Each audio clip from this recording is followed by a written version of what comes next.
I am here today to formally announce charges against Mr. David DePape in connection with the violent attack on Mr. Pelosi. The charges that we are filing today include attempted murder, residential burglary, assault with a deadly weapon, elder abuse, false imprisonment of an elder, as well as threats to a public official and their family.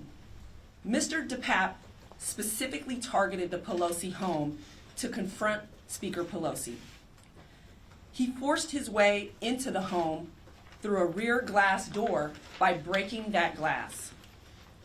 The defendant made his way upstairs to the second floor of the home, locating Mr. Pelosi in his bed sleeping.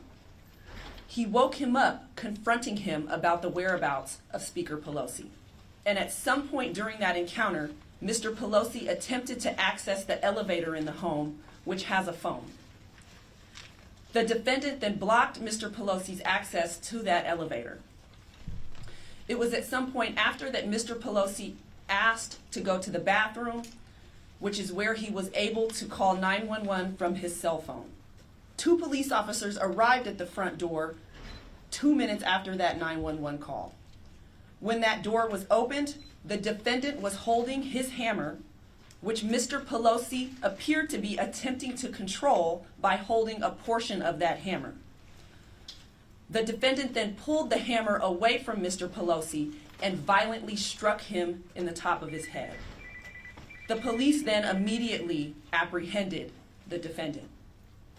What we also have learned is that the defendant brought to the location of the Pelosi residence a second hammer, as well as zip ties, rope, and a roll of tape. We should be able to all engage in passionate political discourse, but still remain respectful of one another. Violence certainly has no place in San Francisco or in politics.